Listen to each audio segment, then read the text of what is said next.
Bismillahirrahmanirrahim. Assalamualaikum warahmatullahi wabarakatuh. Perkenalkan, nama saya Afina Husna, NPM 10070318140 dari Program Studi Perencanaan Wilayah dan Kota, Fakultas Teknik Universitas Islam Bandung. Di sini, saya akan mempresentasikan penelitian saya dengan judul Kajian Kinerja Pembangunan Smart Governance dengan Pendekatan Importance Performance Analysis di bawah bimbingan Bapak Dr. Ernadi Syaudi, IRMT.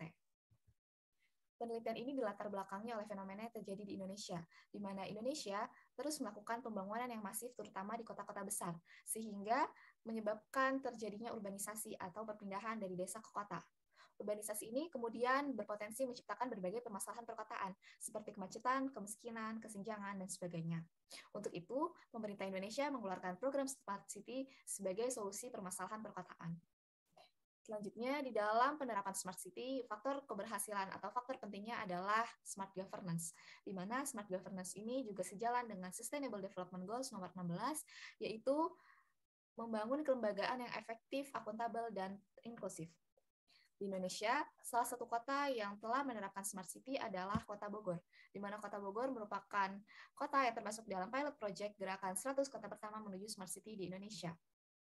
Dalam RPJMD Kota Bogor tahun 2020-2024 disebutkan bahwa misi pembangunan keempat Kota Bogor adalah mewujudkan pemerintahan kota yang efektif dan efisien serta menjunjung tinggi supremasi hukum, di mana hal ini sejalan dengan konsep pembangunan Smart Governance. Selanjutnya, pada tahun 2020, sebuah penelitian menyebutkan bahwa lokasi geografis wilayah berpengaruh terhadap optimalisasi penerapan Smart Governance, di mana desa atau daerah yang berada di dekat pusat keramaian atau dekat dengan pusat pemerintahan dinilai lebih optimal dalam penerapan Smart Governance.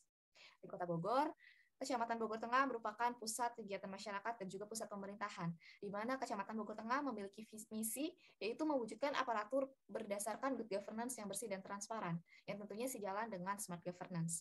Namun, masih terdapat berbagai permasalahan di Kecamatan Bogor Tengah berkaitan dengan pembangunan smart governance. Di antaranya adalah publikasi laporan kinerja instansi pemerintah yang tidak diperbarui, website kecamatan yang tidak aktif, dan sebagainya.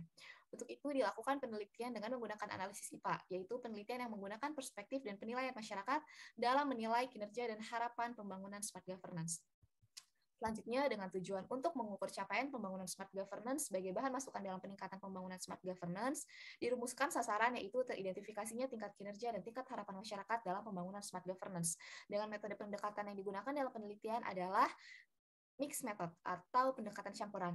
Dengan pendekatan yang pertama yaitu pendekatan kuantitatif menggunakan analisis IPA, dengan data yang digunakan adalah kuesioner dan studi literatur, dengan populasi yaitu masyarakat Kecamatan Bogor Tengah, dengan teknik pengambilan sampel yaitu random sampling.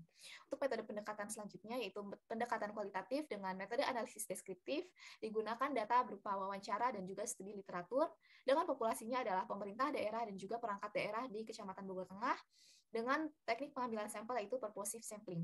Lalu dihasilkan output berupa penelitian kajian kinerja pembangunan smart governance dengan pendekatan IPA.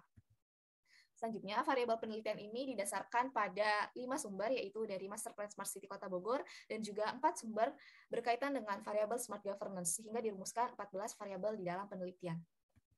Selanjutnya, untuk analisis yang telah dilakukan menghasilkan tingkat kesesuaian IPA, di mana analisis tingkat kesesuaian IPA ini menggunakan rumus yaitu skor penilaian kinerja dibagi dengan skor rata-rata penilaian harapan dikali 100%. Lalu dihasilkan hasil sebagai berikut sebagaimana di dalam tabel. Dengan rata-rata untuk tingkat kesesuaian capaian pembangunan smart governance di Kecamatan Bogor Tengah, yaitu adalah 84,19%, yang artinya kinerja belum sesuai dengan harapan masyarakat. Selanjutnya dilakukan analisis penentuan kuadran IPA, yaitu analisis untuk menentukan prioritas pembangunan smart governance ke depannya, di mana kuadran IPA ini menghasilkan 4 kuadran. Yang pertama, kuadran di sebelah kiri atas, yaitu kuadran A sebagai prioritas utama, dihasilkan 2 variabel. Lalu untuk kuadran B sebagai prioritas kedua, dihasilkan 5 variabel. Untuk prioritas selanjutnya, yaitu prioritas ketiga atau kuadran C, dihasilkan 6 variabel. Dan prioritas yang terakhir, yaitu kuadran D, dihasilkan 1 variabel.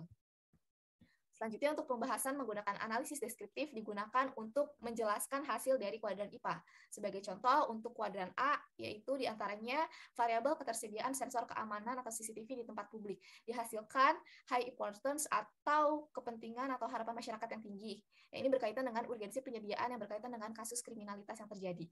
Dan dihasilkan kinerja yang rendah atau low performance dikarenakan penyebabnya adalah cuaca yang menyebabkan CCTV yang berada di Kecamatan Bogor Tengah ini mengalami kerusakan. Selanjutnya untuk kuadran B, contohnya adalah kerukunan antar organisasi keagamaan yang menunjukkan nilai harapan masyarakat yang tinggi dikarenakan Kecamatan Bogor Tengah ini terdiri dari berbagai kelompok agama dan tingkat kinerja yang tinggi disebabkan kerukunan antar umat beragama ini terjamin dari tahun ke tahun. Untuk selanjutnya, kesimpulan dari penelitian ini adalah capaian pembangunan smart governance menurut tingkat kesesuaian, yaitu mencapai skor 84,19, yang artinya kinerja pemerintah belum sesuai dengan harapan masyarakat. Untuk itu, diperlukan upaya peningkatan diantaranya menetapkan produk hukum, menyusun program, dan juga meningkatkan anggaran untuk pembangunan smart governance dan juga mengoptimalkan peran dan partisipasi masyarakat dalam pemerintahan dengan rekomendasi menyediakan satu aplikasi untuk seluruh layanan publik di Kota Bogor, menetapkan perencanaan pembangunan infrastruktur yang mendukung pembangunan smart governance, bekerja sama dengan pihak swasta, investor, dan pihak lainnya, meningkatkan partisipasi, pengetahuan, dan kesadaran masyarakat dalam pembangunan, serta meningkatkan literasi digital untuk masyarakat dan aparatur sipil. Sekian presentasi dari saya. Wassalamualaikum warahmatullahi wabarakatuh.